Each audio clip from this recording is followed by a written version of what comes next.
Japanese YouTube sucks. That's how we're going to start off this new round of Radix Reflects episodes. You don't think it would be so hard to just have such simple videos as these come out every day, but it's a lot harder than I thought it was going to be. So hence we had that weird hiatus. But we're back on track, hopefully. And our first topic of this session is going to be about how Japanese YouTube sucks, the Japanese side of the internet. Now, I speak two languages, English and Japanese. There's also Esperanto, but does that really count if you think about it? I only really talk about the English side of YouTube. You know, your JonTrons and your H3H3s and your PewDiePies and all this stuff like that. You never really hear me talk about the Japanese side of YouTube, unless, like, I'll post music over in, like, the music channel in Ultrox's section of the Discord server. Link in the description, by the way. I don't talk about the Japanese side of YouTube much because it sucks. So let's talk about that. There's a few types of videos, like on the English-speaking YouTube side of the sphere. There's all sorts of videos. There's tech videos. There's vloggers. There's cover artists, I guess. You don't really see them on the scale you do on the Japanese side of YouTube, but we'll get to that later. Let's players, people who heavily edit their videos, commentary community, political channels, whatever. There's so much variety. Tutorials. There's so much variety on the English-speaking side of YouTube. You think of something, odds are there's probably a video in that sort of genre. Japanese YouTube doesn't have as much variation. First of all, almost every let's break it down by section. Politics. Political videos don't really exist in the way that political videos exist on the English side of YouTube. On the English side of YouTube, you have like commentators being political commentators, like on the YouTube level. Japanese side of YouTube, you have two sorts of political videos. You have channels, like TV channels, that are devoted to politics, that have a YouTube channel where they upload segments from their shows, like Sakura Soul, the Sakura Soul channel. Or you have people, if you don't want to go to the corporate level and you want to be an individual to do politics videos, most of the time what they do, and this is most of the videos on Japanese YouTube, is just a still image with text that's just scrolling, as if they graduated from the George Lucas School of Star Wars cinematography, but only watched the first minute of Star Wars and said, you know what, we watched the first minute of Star Wars and it's nothing but scrolling text. If we can make a major movie with just scrolling text, and hey, let's give that a shot. It's just scrolling text on a still image. Now, sometimes they'll amp up the production quality by having a text-to-speech robot voice read out the text. So it's just bad. Now, sometimes you'll get someone actually reading the text, like a human being reading the text that's scrolling on the screen, but that's most of the politics videos. And even outside of politics, most of the time if you look up any subject on YouTube, the first couple results are going to be scrolling text videos that just suck. Back to TV, like Sakura Soul channel. TV channels have a lot of channels on YouTube, and they produce a lot of content. And on the not just American, English sphere of YouTube, you have people complaining about American and English-speaking channels, television channels, becoming more popular on the platform. Japanese YouTube, they're already overrun with TV stuff. You go to the trending page of Japanese YouTube. What's going to be on the trending page is idols, like idol culture is big in Japan, like music. There's going to be music. There's going to be random scenes from some drama. There's going to be some random anime scenes. And then, like, maybe a Bonbon TV. Because there's a small handful of channels that actually make content. But we'll talk about why they suck, too. Let me just check what's on the trending page right now. A clip from a drama. Hajime. We'll talk about Hajime. Eating 1 kilogram of French fries. That should give you an idea of what sort of content normal content creators are making on YouTube. An anime scene, a video from the English side of YouTube, a food channel, a restaurant advertisement, Netflix Japan, the World Cup, a new segment on fish. Bonbon TV, that's another content creator that we'll get to talking about. An overseas popular contest show, which is, what's this? It's like an audition for something like American Idol or something like that. It's an American or an English-speaking show. How to make this recipe of food. It's just, yeah, World Cup, music, an anime scene, Hikakin. We'll get to Hikakin. Kizunai is there. Kizunai is a little interesting, we'll get to that. But it's just crap. So anime scenes, music, and drama scenes and stuff from, like, aired television, even outside of Japan, is what you see on the trending page, with the exception of the small handful of content creators.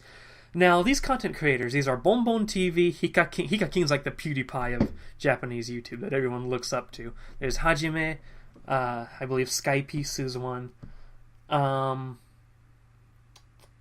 There's just a handful of content creators, but what they do is essentially BuzzFeed tier content. They want to be... If you're a content creator on YouTube, on Japanese YouTube, you have a camera and you are actually making videos and editing it, you're really doing YouTube so you can get attention to be syndicated for television.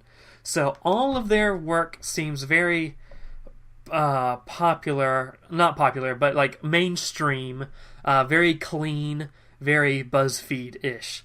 You'll have them like eating, like I just said, 1 kilogram of French fries, and it's just a dude eating a kilogram of French fries, BuzzFeed style. Also, they unironically do ASMRs. Like, even the most popular YouTube channels, like, okay, now we're just going to do an ASMR episode for a bit. Like, there's no stigma against ASMRs at all. And yeah, it's just a lot of experiment stuff. Like, there was a while where it was a trend to get aluminum foil and turn it into a ball, then hit it with a hammer until it was all shiny and clean.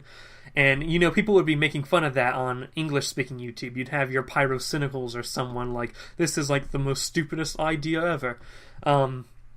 But you don't see that on Japanese YouTube. There's no edginess on Japanese YouTube. It's just very straightforward Elsa video type stuff, and it's so boring. All of them sort of start to seem like the same channel after a while. If you've ever watched any Japanese television, Japanese television likes to throw in random subtitles at places. The way they zoom is they take the main video, and whenever something important's happening or something interesting happens, it zooms in slightly.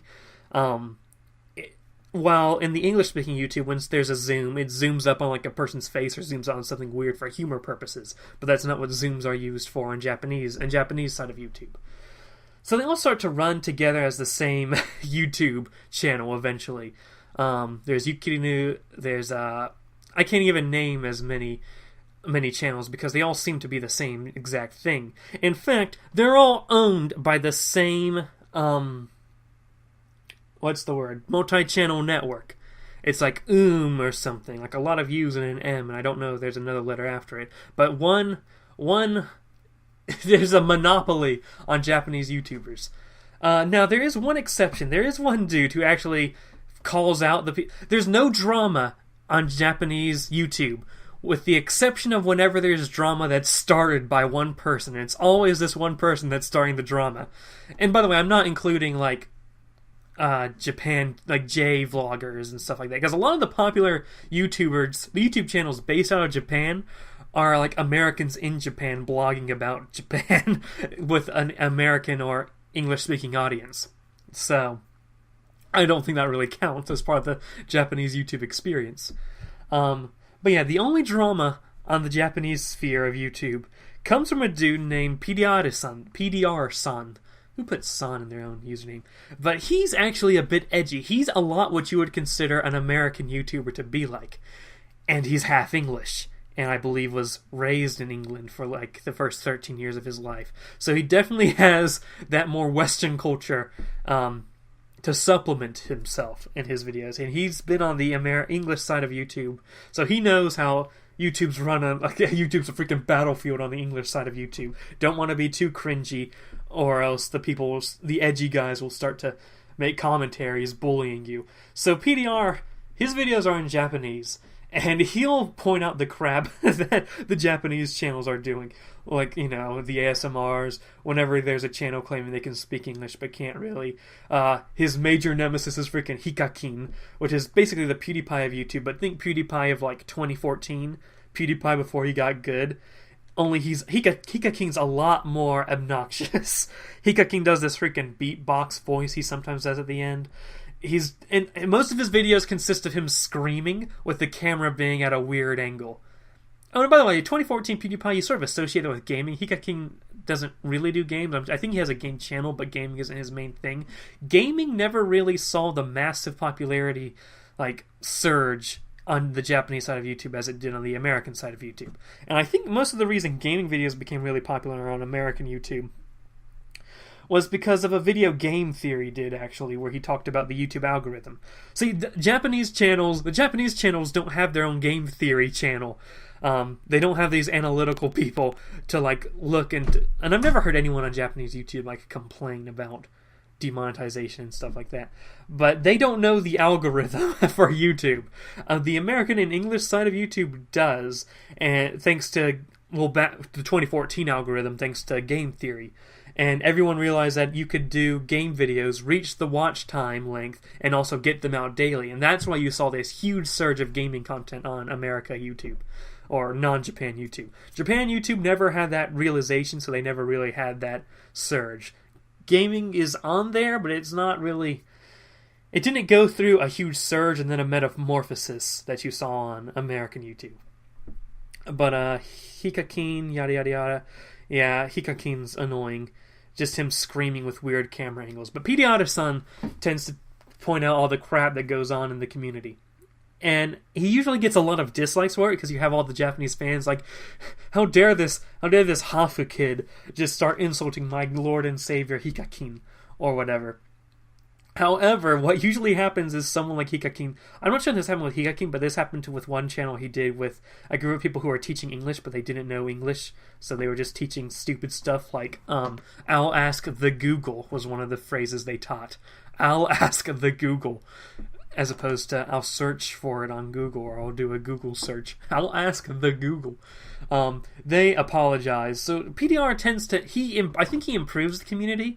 It's just people don't like him. He improves the quality of videos on the site. It's just everyone's like, oh, it's that annoying half-English kid. Just criticizing us on our side of the internet. Let's see. There's very little innovation on Japanese YouTube. The one exception is the new phenomenon called a virtual YouTuber, where basically it's almost always a girl, does full body tracking with an anime 3D avatar, and they sort of roleplay that anime avatar type character. And they just say they're a virtual YouTuber. They roleplay as an AI program that's come to life.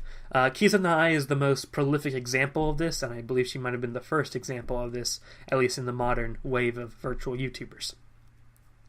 And then a lot of copycats spawned off of her. That was such an innovative idea that it got popular on American YouTube, particularly around the people who watched anime. So that really skyrocketed. That's like the first major innovation you see on Japanese YouTube. Now, the main channels I watch on Japanese YouTube are people like Kizunai. I watch this dude called Segorita Sansei, Segorilla. I don't know how he calls himself in English. The third. He sits down and he sort of does commentary videos like you'd see like a pyrocynical style video. Although he talks about subjects, he doesn't really react to videos. He also wears a gorilla mask, because here's a major thing in Japanese culture. It's sort of considered arrogant to put yourself out on the internet. So the only people, like, to show your face on the internet, so the only people who really show their faces are the arrogant, freaking corporate type people, and not really the artists that you see a lot on non-Japanese YouTube. So he tends to be a lot more humble, a lot more stable, although he does do the freaking corporate subtitle stuff that I really don't like. Let's see. I watch Yukirinu, although she's pretty much like any other Japanese YouTuber. I should also note that the music scene's a bit interesting on Japanese YouTube. Besides AKB48 and those sort of Really popular idol groups are popular on Japanese YouTube too, but the indie people are also really popular. I'd say more popular than major bands. Like, if you're really major, you're major on Japanese YouTube. If you're played on the radio but not necessarily major, you're not really popular on YouTube. And if you're indie people or cover singers, then you're really popular on YouTube. Music videos, and that's another thing. Music videos in Japanese tend to be animated and not with the musician, because it goes back to this sort of stigma against showing your face on the internet. You might see a lot of cover artists who are covering songs, like they're playing the instruments. They'll show the piano, they won't in their hands, but you won't see them. If it's something like a guitar or drums, where it's kind of hard to not show them, they'll try to just show the instrument of them playing it. If they do show their whole body, they're going to be wearing like the horse mask, or at the very least a surgical mask, so that they sort of hide themselves. Because again, they want the focus to be the music, they don't want the focus to be themselves as an internet personality. And I think that's an interesting difference from American YouTube.